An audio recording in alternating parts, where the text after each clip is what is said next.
mic on. Apologize for that. Hello.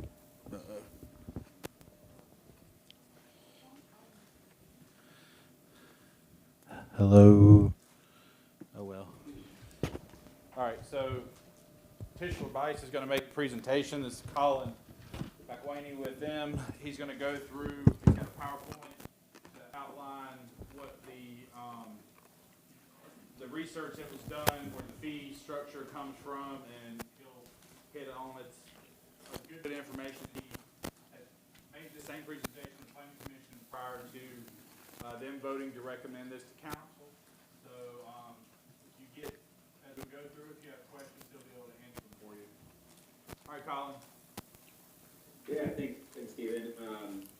And I'm not able to see anyone, so you can leave your questions for the end, or if there's certainly any technical issues that come up, just give a holler.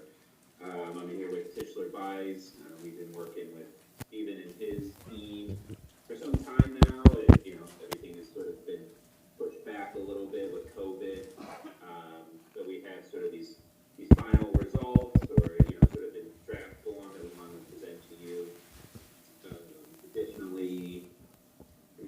Additionally, we put together a capital improvement plan for Easley. We'll go through the results and also touch on the affordable housing analysis. Just some sort of fundamentals about impact fees. They're one-time payments paid for growth-related infrastructure. They're generally issued and paid when the building permit is pulled, and they can only be used for new capacity to accommodate the new growth. It can't be used for operations, can't be used for maintenance or replacement. And essentially, this is more like a contractual agreement than a tax. It's an agreement between the city and developer. That developer pays the fee, and in return, the city's paying for new infrastructure to help facilitate and accommodate the new residents and jobs that are generated from that development. An impact fee also requires three pillars to complete the rational nexus. The first is need. So we have to show that there's been growth in the recent past, but also future growth that's going to really exceed the available capacity in your infrastructure. So the demonstrated need for new infrastructure. And there also has to be benefit. So on the administrative side, this is done by not sitting on a lump sum of impact fees for a decade.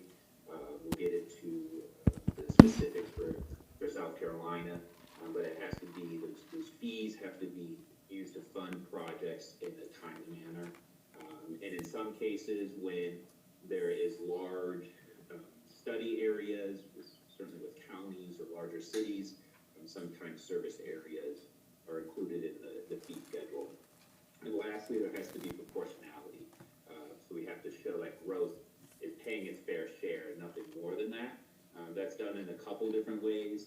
The most obvious is in the fee schedule itself. You'll see that we do a single family and a multifamily housing type, and then a handful of different non-residential land uses, which each have their own demand factors, creating that proportionality. Some specifics about impact fees in South Carolina. The impact fees have to be maintained in interest-bearing accounts. So you'll set up your own special revenues accounts that will be able to be used to monitor the revenues and the expenditures. Also, the money, the funds have to be spent within 3 years of the scheduled date of construction in the capital improvement plan. So this goes back to the benefit aspect of the rational nexus. Impact fees are updated at least every 5 years. The maximum allowable fee must change based on a study that we conducted here. And also that study has to include a housing affordability analysis, which looks at the current housing cost today and that cost burden compared to average or the median income, and then what the impact is with these additional fees on top of that. For the residential projections, so we're showing the need for new infrastructure here. Within the next 3 years, we use some sort of pipeline projects from city staff, which include, within the next 10 years, includes larger projects like the North Downtown, Easley North Downtown, the Mayfair Mill, and the Easley East Master Plan. Over the next 10 years, with all of that, there's a projected growth of 3,600 new housing units, and that will generate approximately 7,300 new residents over the next 10 years. On the non-residential side, looking at pipeline projects and those 3 larger master plans, we're estimating about 5,200 new jobs and 2.2 million square feet of new non-residential development. Now we'll get into the calculations of this, but I wanted to just bring up the maximum supportable amounts here. There's a note that we through some adjustments since presenting this to the Planning Commission, the park and rec fee has been reduced by $1,880 for single family and subsequent decrease for multifamily. So you can see the 4 categories here: parks and rec, police, fire, and transportation. The maximum supportable fee for a single family home now is $3,363. For a multifamily home, $2,200 per unit. On the non-residential side, the fees range from about $420 per 1,000 square feet for industrial development up to $2,350 per 1,000 square feet for retail development. Here's a table just as a comparable for other municipalities in South Carolina, where the maximum supportable fees would land with TGK, Mount Pleasant, and Fort Mill. This is also excluding any county or school district impact fees.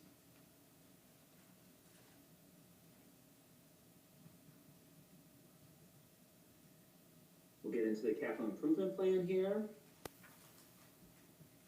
So based on current levels of service, what you're providing, and based on the conversations that we've had with staff, here's the Parks and Rec 5-year capital need. So there's 12 acres needed for neighborhood parks. That's about 18 park improvements. There's a need for 31. Sorry? Sure. There's a need for 31 acres for regional parks. That's 178 park improvements there. Park improvements are swing sets, concession stands, ball fields. And for trails, there's a need in the next 5 years of 1.25 miles. You can see on the far right is the city's cost there. So over the next 5 years, there's a need for $4.6 million in parks and recreation facilities. With the maximum supportable impact fee, that'll bring in about $3.7 million. So there'll be a gap here of about $800,000 over the next 5 years from non-impact fee funding. The majority of that is from your trail system, your Doodle Trail, where only a portion of that can be attributed to growth. But I'll get into that in a bit here.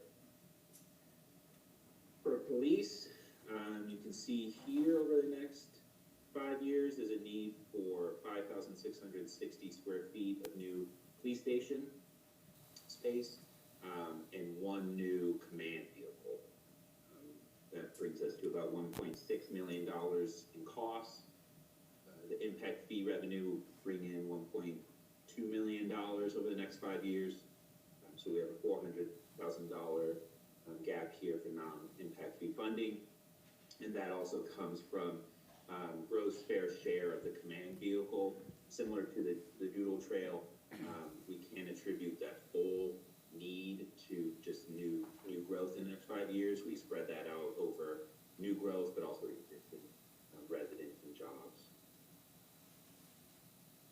Fire, in the next 5 years, the need for 3,600 square feet of new fire station space and 1.5 new fire apparatuses. That gets us to about $2 million in need, $1.7 million in revenues projected. So we have a funding gap here of $200,000. Transportation. Now you'll see a couple big numbers here for roadway and intersection improvements. That's the total cost of the project. The city's anticipating to fund only a portion of that. So you'll see in the next 5 years a need what is that, about 41 million in total cost, but the city's anticipating to fund only 5.2 million of that. Impact fee revenue will bring in about 1.4 million. So we have a non-impact fee funding need of $3.9 million. Here's a sum of those 5 infrastructure categories. 5-year CIP costs totaling about $3.4 million. The maximum supportable fee amounts will bring in about $8 million. So there'll be a need for non-impact fee funding here of $5.3 million. We'll get into the results here of the impact fee study for parks and recreation.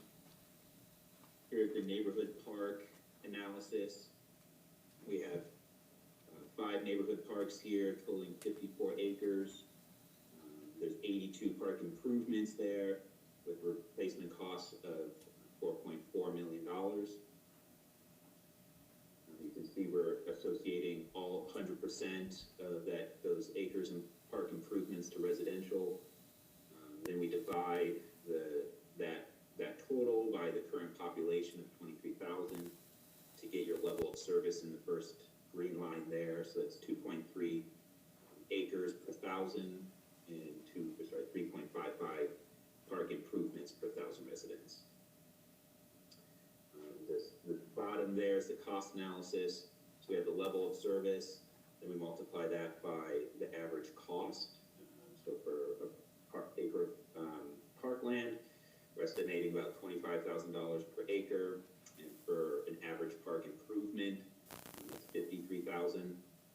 So we have a capital cost for parkland, neighborhood parkland of $59 per person, and park improvements of $190 per person. On the regional park, we just have the JV Red Owens.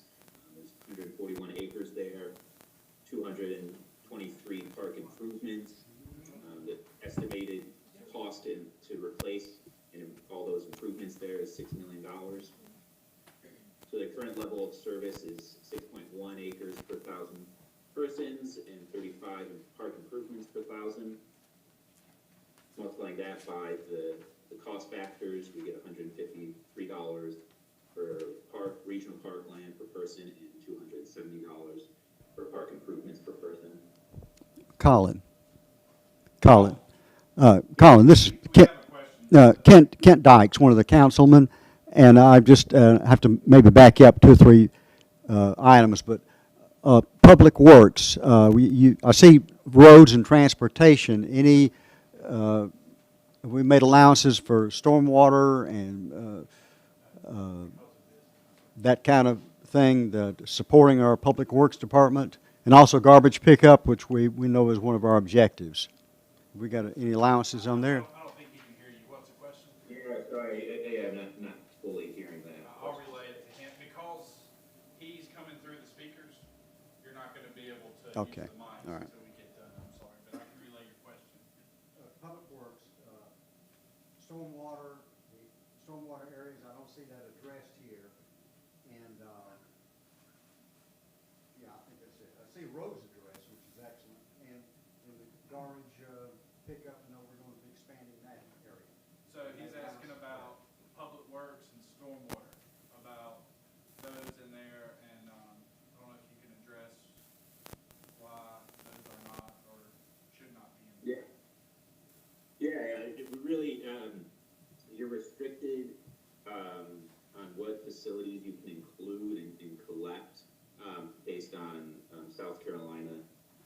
enabling legislation, and that really boils down to Parks and Rec, public safety, which is fire, police, and EMS, transportation, and schools. So that's why you don't see Public Works here, City Hall, those sorts of improvements. Same with utilities.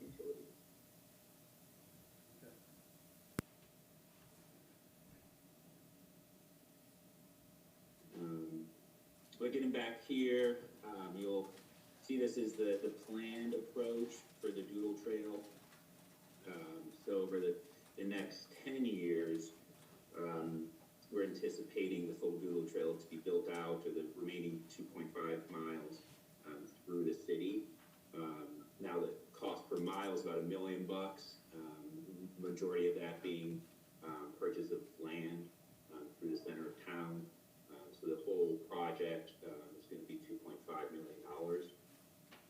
Now we can only associate a portion of that full amount to new growth.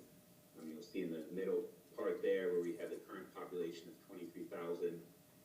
Over the next 10 years, we're anticipating a population increase of 7,300. So we're saying growth share is 24% for what that population increase is. So looking through that is 0.6 miles of the trail. So you get a level of service here, 0.08 miles per 1,000 people. Average cost is $1 million per mile. So you get a capital cost here of $3 million.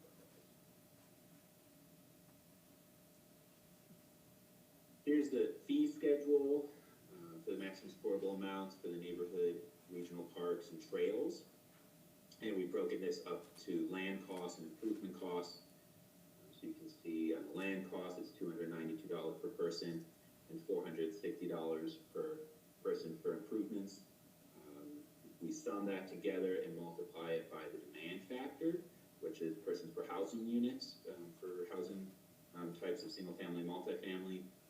You can see on average, a single-family unit generates 2.28 persons. So the total fee there is $1,715. For multifamily, it's the lower persons per housing unit factor of 1.61. So fee there of $1,200. Here is a big table, so hard to fully digest at once, but we're looking at the maximum supportable amounts, the projected growth in housing units to get the projected revenue. So on the top there in the red, we have a total revenue of $5.5 million. Looking at the different CIP category needs in the next 10 years here is $7.4 million.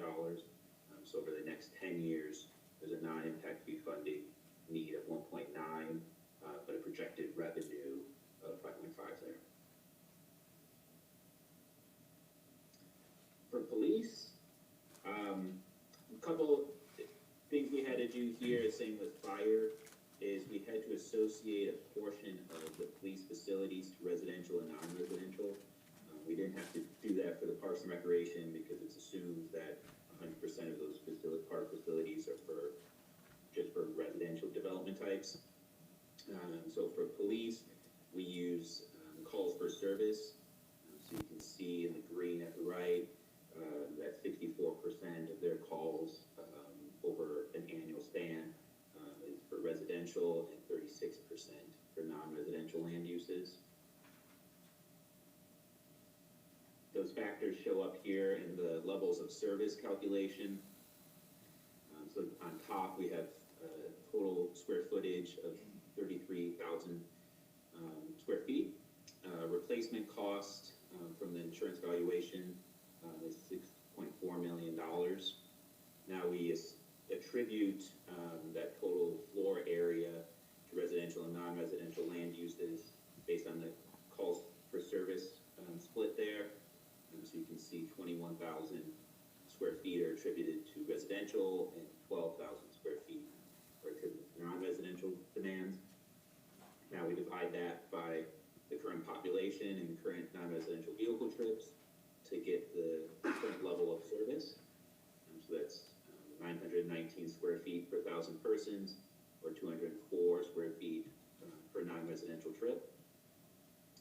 We multiply that by the average cost per square foot, which in this case is $194, to get a capital cost of $178 per person and $40 per residential trip. A similar methodology had to be done that we did for the Doodle Trail. We had to do for the police command vehicle because this was going to be serving the full population. We don't want to assess more than gross fair share in the fees here. So we have the need for one unit over the next 10 years. The cost is $500,000. And through our calculations of the gross share on the residential and non-residential side, you get a capital cost per person of $10, and capital cost for a non-residential vehicle trip of $5. Here's the fee schedule for the police impact fee. You have the cost per person, total of $188, cost per non-residential vehicle trip of $45. That's multiplied by demand factors for a single-family multifamily to get us $429 for a single-family unit. Non-residential side, we have retail, office, industrial, and institutional development types in the fee schedule, each of which have a different vehicle trip demand factor. The fees range from $112 per 1,000 square feet for an industrial development to $646 for retail. You can see here how the proportionality works out where retail development has far greater demand on public safety services than industrial or office. Going back to the revenue projections, over the next 10 years with the maximum supportable fee amount, we're estimating $1.9 million in revenue, a total capital cost of $2.2 million. So there's a funding gap here for non-impact fee funding of about $400,000. And this comes from that command vehicle, again, only associating a portion of that vehicle to new growth.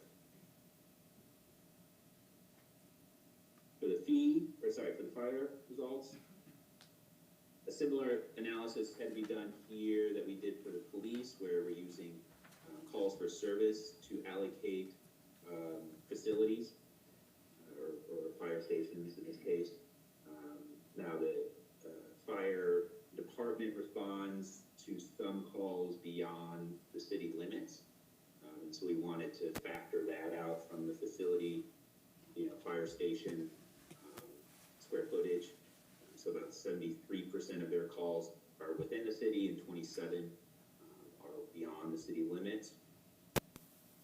Of that 73% that are within the city, 62 are for residential uses and 38 are for non-residential uses.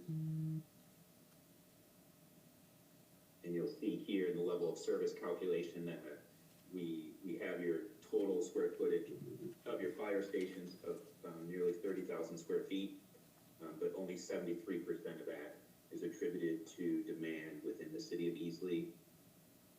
So we have a total here of 21,780 square feet of fire stations. Also, the capital cost per square foot is $306. That comes from the recently constructed operations maintenance building. So in total, the replacement cost of these fire stations are $6.6 million. You can see the level of service calculations below that, giving us 582 square feet per 1,000 people, or 141 square feet per non-residential vehicle trip.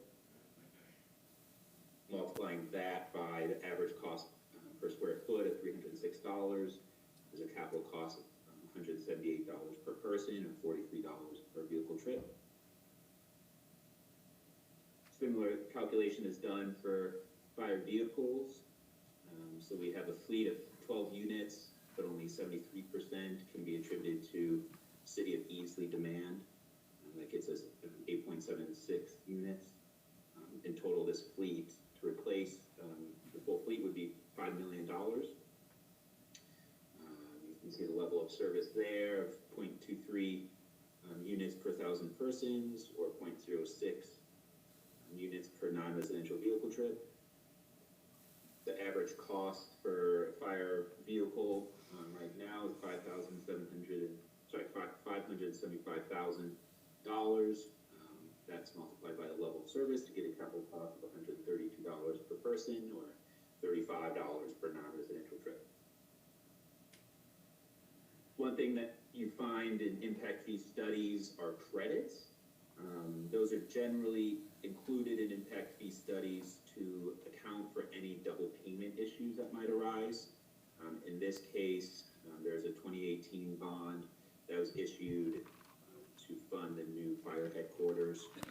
And what we don't want is a new resident to pay the impact fee, but also pay property tax that then goes ahead and retires debt that they already paid for the same facility. So you can see the breakdown from 2020 down to 2042, payment schedule there, attributing only a portion of that to residential and non-residential based on the calls for service split. So you get a full credit of $34 per person, or $9 for a non-residential vehicle trip. Here's the fee schedule for the fire impact fee. Fire stations, the fire vehicles, we get a gross total of $310 per person, and we reduce that by the credit to get $276 per person. We also have a cost per non-residential vehicle trip of $69. So applying those to the demand factors, the fee for a single family unit, $629, multifamily is $444. On the non-residential side, industrial is $171 per 1,000 square feet, and that goes up to about $1,000 per 1,000 square feet for retail.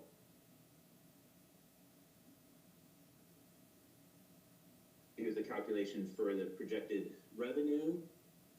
Over the next 10 years, we're estimating $2.7 million in revenue. There's a need for $3.1 million in capital projects. This funding gap of $347,000 is a result of the credit. This generally happens when you include a credit to ensure that there's no double payment issues. Lastly, our transportation analysis. The demand factor that we use here is vehicle miles traveled. So along with vehicle trips, you find a average trip length to calculate your final VMT. We also are using a plan-based approach in this methodology for transportation. So instead of setting the level of service to today's current level of service, we set it out to the future. In this case, it's 10 years out, so 2029 VMT is $163,000 for the city of Easley. You're going to see that show up here in the capital cost calculations. Here's the list of road improvements. There's a study cost to the design and architectural design of the project, the full cost, and then the city of Easley's anticipated portion of that total cost. So in a 10-year road improvement list, we get about $6 million for the city of Easley.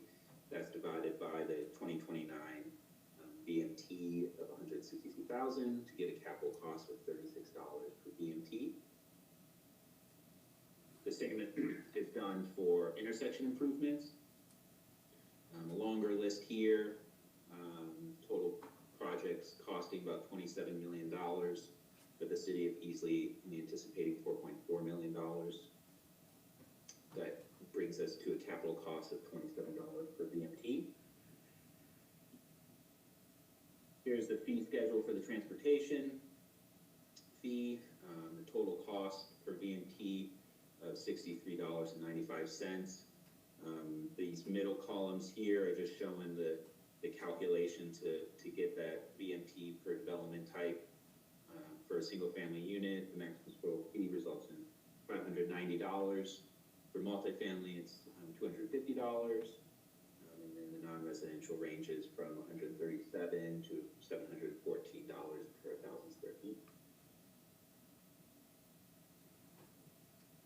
You can see the revenue projections here. Next 10 years, we're estimating a generation of $2.2 million with maximum supportable fee amounts. The total expenditure is $2.4 million. So there's a non-impact fee funding need of $8.2 million. Now you can see just to the left of the red box, gross cost is 2.2. So these impact fee dollars cover the full cost of gross costs, which is what you look for in impact fee. Lastly, you have the affordable housing analysis. So what we do here is we look at your City of Easley's median income, and we say 80% of that household income, if the cost of housing is 30% of that, it's moderately burdensome. In the analysis, we look at your base conditions. So currently, the median income for home, like owner-occupied home is $4,500. The monthly costs are $850. So the cost burden is 18.7%. So below that 30% affordability threshold. Now on the renter side, we have 35% cost burden today. When we include the impact fees into the monthly costs, the burden ratio increases by 0.3% for homeowners and for renters. So with the maximum supportable amount, we end up at 19% and 35.6%. So I just wanted to share this table one last time. So in total, we have a single-family maximum supportable amount of $3,363 per unit, multifamily of $209, retail $2,350 per thousand, all the way down to $420 per 1,000 square feet for industrial. And with that, I'll open up for questions.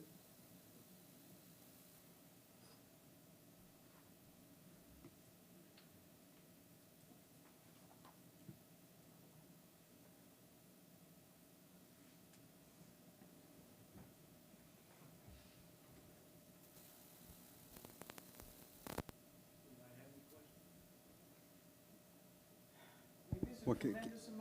Yeah. There's a lot to absorb in one presentation, and I need to go back and study this a little bit more.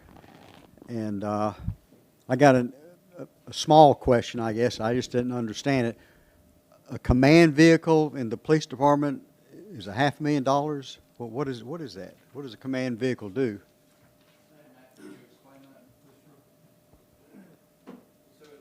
Yeah, I believe that. Maybe Stephen, you can answer this, but it's a larger vehicle that the police department will be able to use sort of on site. Yeah, and the police and fire wanted to have that as a joint vehicle, but they had to put it underneath one, so they put it under the police. But Matt, our fire chief's going to explain a little bit more about it. Okay, Well, the mics aren't working because we're still got him presenting on there. We'll have to turn him off for the mics to work. Okay. So the mobile command vehicle, you can think of it as an office on wheels. And that might sound like a little extravagant, but in our day and time as the city grows, imagine the police department having to go investigate a crime where they put all their detectives on the scene with the resources they need to start working that crime without having to go out back between the office and the field. Likewise, the fire department, the large fire, if you're able to bring those resources together, and God forbid a large act of violence come that affects us all. It really sounds like a lot, but having experience in other places where that vehicle has been beneficial, it really makes a difference when you put your leaders together in a violent scenario like that to be able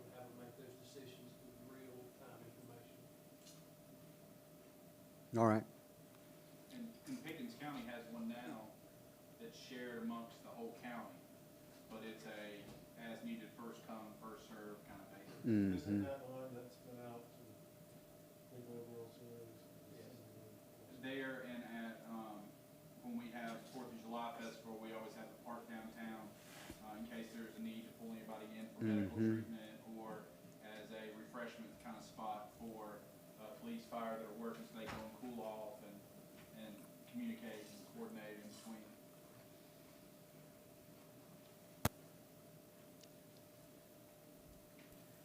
The reduction in the amount from the original amount proposed is based on reducing the demand for Parks and Rec? Correct, reducing Parks and Rec. We removed the indoor facility that was proposed based on growth. We also reduced the cost to acquire land. I will, no offense to Tischler Bice, but they're based out of Maryland. The cost for land is a little more expensive than it is here in South Carolina in some places. I think the original we had was about $100,000 an acre. It's been reduced down to $25,000 an acre. We also, in conversation, looking at where some of the developments were taking place, or they are around, say like Pope Field. We have the townhomes that back up. We have Pearson Road development that's going there. There's already some park facilities to support them, but where we have a lot of the other ones, say like on Olive Street, up on Linhart Road, we have no facilities to support them, so we kind of reduced that by about half, and saying that about half of the developments that we know of that are coming are near facilities we already have, and the other half will be places where we have a gap in facilities. So we were able to reduce that and bring that cost down. Colin, I think it was about half, wasn't it? Yeah. The reduction was 18, I think it's almost $1,900, and now we're sitting at 1,700 for a single family. Yeah, so a little over half. So Stephen, you're saying per house built, Mm-hmm. what would be the actual average cost per $100,000 house? Same cost regardless whether it's $100,000 or $500,000. It's gonna be 19. Their impact So- on our services are the same regardless of whether the cost of Yeah. the house is. Yeah, 17, 15. Mm-hmm. $3,200 per house. Correct. What if it's a multiple family like apartment complex? Then it would be the $2,209 per unit. Again, it's based on the number of people that are going in the unit and not the cost of the unit. Because the cost does not dictate the impact of service. The number of people dictates the impact of service. You can have a single-family home that costs $100,000 that has 6 people living in it, that's got a bigger impact than a $600,000 house that has 2 people living in it. So it's an average out of all of those to make sure we're accommodating for the number of people, not the number of units. Well, these houses we're building, they're gonna be in the city bringing tax income to the city for probably 100 years plus. And if we add this impact fee this big, the homeowner's gonna pay that, because the builder's not gonna be paying it, the homeowner's gonna build it. Does it seem like a little extreme to you? No, sir. They pass all the other costs for building the house to you. The building permit fees that they pay, the land development fees, the tap fee, the impact fees they pay for water and sewer, to get the tap fees for water tap and sewer tap, all that goes into the cost to provide a home that you're buying. So if that home goes up from $179,000 to $182,500 to offset this fee, you're still gonna pay that cost, even if it was, regardless of what the cost of the home is.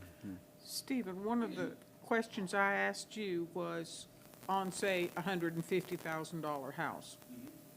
With this impact fee, based on a 30-year mortgage, what is that going to do to the payment for that house? That's kind of what the affordability is there. It's kind of saying that the average monthly cost would go up. To me, Colin's using a very conservative number by saying it's going up by about $13. I think what you would see at $3,300 that is financed over 30 years would actually probably be more like a few dollars, like $3 to $5 per month that would go in somebody's mortgage for financing for 30 years. Are we? To include include that this is only for new development.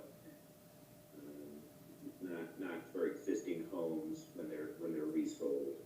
This is for new homes. Well, Colin, I appreciate the presentation. That's beneficial to me. Obviously, as Ken and Pat said, there's a lot of information for us to take in right now, and I think if you guys have been, or like me, you've had several phone calls from developers, builders, homeowner association, we saw the email this afternoon too. And that, you know, I agree with that. I don't think, just because of the situation we're in, COVID-19, there was not the opportunity for a lot of public input. So Right, I yeah. do think it's wise that we consider, when it comes up on the agenda tonight, either tabling, or making a motion to table and send back to planning, for more consideration and more input from the public. Right. If that's feasible, but I think it's Yeah. a good idea. Yeah, I agree with you, Brian. It's needed, and, but we need to do this smartly, and we need to do this with a lot of public input. I just want to say, because the mics aren't working, before we get into that kind of discussion, I prefer to finish asking Colin the questions. Yeah, So he can finish answering, I and don't then have kick to him write. off, and then go into all the discussion that you want to. Sure. So that gets recorded for the Okay. perpetuity. Okay. But with Colin answering questions right now, the questions are kind of serving for the record. Well, I can't say that again. Yeah. Not as Yeah, you can. eloquently. Lisa probably when took will it we down. address these questions for Terry Moore, city impact fee issues? I would say if there was a question there that did not get answered by Colin, that he can raise it, and Colin would be more than glad to answer it now. Well, I just feel like right now, that building is our bread and butter right here in Easley now. And if we do this, will it slow the building down? Will it stop our tax dollars? Will it stop our permit fees? That's a question that we can get to in the discussion. If there's anything that was in that list that Colin can answer or needs to answer, then that would be a question that I'd ask you to direct to him and let him get it in for the record before we go to our kind of discussion and talking about all that. Well, I did particularly get confused or lost within the affordable housing analysis. And could we do that one more time? Colin, can you go over the affordable housing analysis one more time? Yeah, and it's tough. I mean, this is very unique to South Carolina.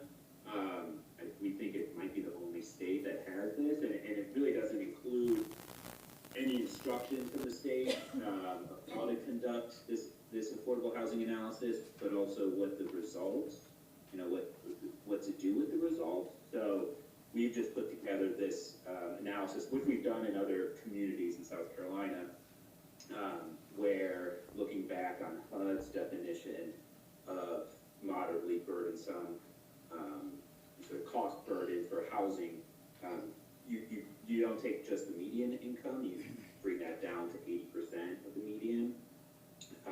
And for housing to be considered affordable, it should be 30% or less of that income. So in a base condition, the first figure here, the sort of 80% of the median income in Easley is $4,500. And the monthly costs, so that includes not just mortgage, but your utilities, any other sort of fees that are included, other taxes that are associated with the home, totals $845 per month. So you compare the two, so right now you're below that burdensome ratio, so you're within the affordable housing based on sort of the definition that we've used of 30%. So then that's sort of the base condition, and then we say, okay, if you approve the maximum supportable fee amount of $3,000 or so for a single family home, and we're assuming that's owner occupied, that's going to increase monthly costs by $13 per month, keeping same, that increases the cost burden ratio to 19%. So you're still below that 30% affordability threshold. One of the questions on here, on Terry, your sheet is, and I know this is for new development, but what about his question in regards to revitalization? A revitalization project, say downtown or in an older neighborhood, is that considered new development, or is that not? It would be considered new development if they have to pull a new building permit. Okay, so any additions or, No additions, no. you know, how about what they're adding on to it? It's not a new home permit, new construction. So, So let's say like, for example, Mike Lamar took his and went from an empty building to 4 apartments. That he would have to, he pulled 4 individual permits, or 1 permit for 4 units. He would pay the 2,000 and change per unit for each of the 4 units. But if he was taking an apartment that was already there and renovating it, then no.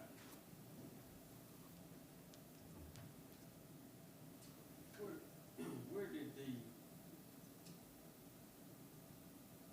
information come from about the different areas of the roads that need to be improved? Did they come here and drive the road? Did we? These- No, that information That's came from a study identified. we had Davis and Floyd conduct last year. And the major ones for the roadways are part of the GPATS improvements that have been proposed. That's where those cost figures came from. All of those are GPATS projects for City of Easley. The only thing we had was for the intersections. And we looked at intersections that are being affected by growth. That was last year. Davis and Floyd came in and gave us the study numbers to do those and some rough cost estimates. And they just use these? And there's no telling when the state might get around to doing that. That fee that showed up there for monthly income, I forget what the figure was, $4,500 a month in Easley. The average income in Easley don't go that much a month. $4,500 a month for 12 months, my understanding, from what I looked up here a minute ago, would be like $54,240 a year. We have people that's making a lot less than that. Could they come under that 30% to pay for a house? That's based on HUD. That's based on, HUD presents a number that is an average household income for the City of Easley, and that's what that number is.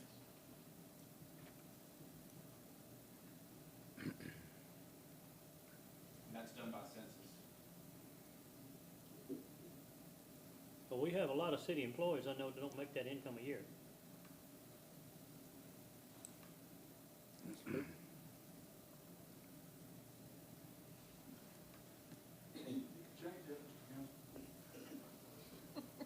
It's not your office, Mr. Hawkins.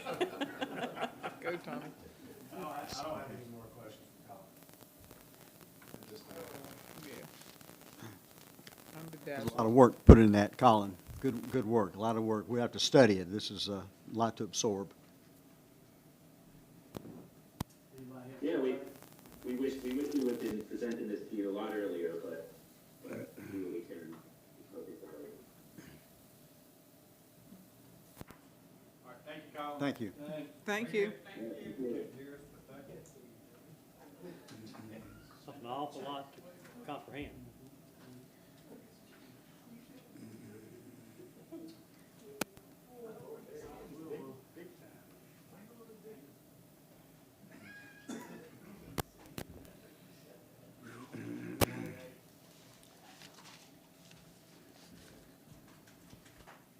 Tired me.